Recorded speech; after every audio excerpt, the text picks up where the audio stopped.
Hello everyone, welcome to IFS. तो कैसे हो सभी लोग? सबसे पहले तो एंड देन मैं आपको एक ऐसे स्टूडेंट से मिलवाना चाहता हूँ जिनकी जर्नी हम सुनने के लिए बड़े ही बेताब है।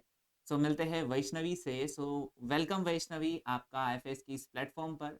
सबसे पहले तो मैं हेलो आपसे सर। ये पूछना चाहूँगा कि आपका रिजल्ट क्या रहा विथ कैटेगरी? सर मेरा ऑल इंडिया रैंक 68 है इन ईडब्ल्यूएस कैटेगरी। अच्छा, चलो बहुत बढ़िया। आप आईएफएस के किस प्लेटफॉर्म के साथ कनेक्टेड थी? सर मैं आईएफएस के यूट्यूब चैनल आईआईटी जैम और गैडबी का जो चैनल है उसके साथ कनेक्टेड थी। चलो बहुत बढ़िया। आपने जो 3 एग्ज़ाम के नाम लिए हैं, मैं फर्स्टली उसी एग्ज़ाम के बारे में आपसे पूछूँगा कि आखिरकार तीनों एग्ज़ाम में से आपकी कौन-कौन सी एग्ज़ाम्स क्वालीफाई है? आईआईटी जैम और सीयूईटी पीजी का मैंने फॉर्म भरा था, बट मेरा कॉलेज और सीयूईटी पीजी का एग्ज़ाम क्लैश हो रहा था, उसके वजह से मैं वो नहीं दे पाई। और गैडबी।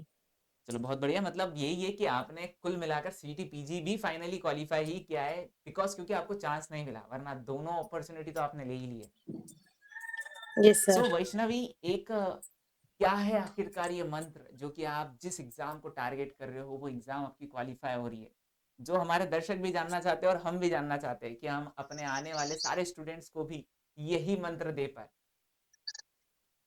सर कुछ नहीं, सिर्फ क्वेश्चन प्रैक्टिस करना है, रिवाइज करना है पोर्शन, और जो मेन मेन टॉपिक्स है उनको कवर कर लेना है, और एग्जाम को मतलब जाने से पहले एक बार रिवाइज करना है।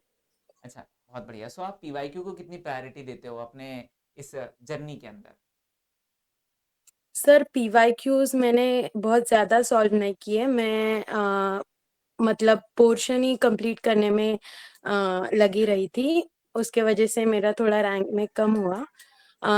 But as per my experience PYQs भी सॉल्व करने चाहिए। जो गलती मैंने करी है वो आप मत कीजिए। चलो बहुत बढ़िया। आपने मोस्ट ऑफ चीज़ें कवर करी है वैसे।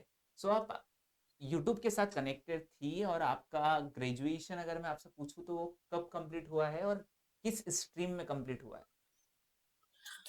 सर मेरा ग्रेजुएशन अभी कंप्लीट हुआ मई में, और मैंने BSc in microbiology from Wilson college किया था। ओके। बहुत बढ़िया है, आपने बीएससी माइक्रोबायोलॉजी के अंदर किया है। और इसका मतलब यही है कि आपने मोस्ट ऑफ जो एग्ज़ाम दी है वो अपने कॉलेज की जर्नी में ही दी है। तो आखिरकार कैसे आपने वो शेड्यूल मेंटेन किया है कि अभी हमें कॉलेज का पढ़ना है पर डे के हिसाब से, या फिर इस एग्ज़ाम के लिए पढ़ना है? दोनों कैसे मैनेज वे में आपने किए? सर कॉलेज और एग्जाम का पोर्शन मोस्टली सेम ही था, तो हमें सिर्फ कंसेप्ट क्लियर रखना है, और मतलब मैं संडेज या सैटरडेज को थोड़ा एक्स्ट्रा पढ़ के कंसेप्ट कर लेती थी, मतलब रात को और सुबह जल्दी उठ के ऐसे। चलो बहुत बढ़िया। आप मतलब मोस्ट ऑफ अपना टाइम मैनेज करती थी। आपने अपने नोट्स जो है वो किस तरीके से प्रिपेयर किए थे? मतलब हार्ड कॉपी में प्रिपेयर किए थे या फिर सॉफ्ट कॉपी स्क्रीनशॉट से? हार्ड कॉपी सर, अच्छा, रिटन मतलब नोट्स। आपने रिटर्न किए सारे नोट्स? Yes sir. चलो बहुत बढ़िया। कभी कभार ऐसा मतलब कॉलेज हो जाता होगा कि कॉलेज का भी बड़ा स्ट्रेस है और एग्ज़ाम भी हमें क्रैक ही करना है, तो कैसे ये चीज़ मैनेज करी आपने जब बहुत ज़्यादा स्ट्रेस फील होता है उस टाइम पर? सर अभी का मैं एक एक्सपीरियंस बताना चाहती हूँ कि मेरे साथ एक हुआ था। गैट बी एग्जाम 20 अप्रैल को था, और 7 अप्रैल तक मेरा कॉलेज में एग्जाम और प्रेजेंटेशंस थे।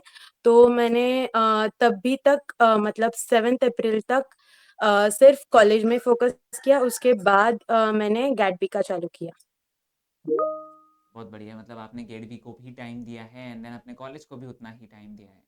Next yes question sir. मेरा ये रहेगा कि आखिरकार जो आपका शेड्यूल था उसमें आप किस तरीके से अपने मतलब सब्जेक्ट को कवर करते थे, और ऐसा कौन सा सब्जेक्ट था जो कि आपको बहुत ज़्यादा हार्ड फील हुआ?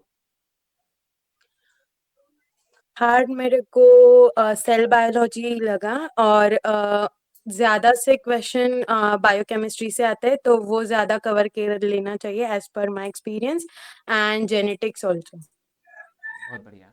देन मेरा ये क्वेश्चन रहेगा नेक्स्ट कि आखिरकार यूट्यूब से सारी चीज़ें मैनेज करना, हालांकि यूट्यूब पे बहुत सारी चीज़ें अवेलेबल है, नो हुँ। डाउट, बट ये सारी चीज़ें अपने सिलेबस के हिसाब से मैनेज करना थोड़ा मुश्किल हो जाता है, बिकॉज़ क्योंकि हमें कॉलेज का भी प्रेशर है, तो वो चीज़ आप कैसे करते थे?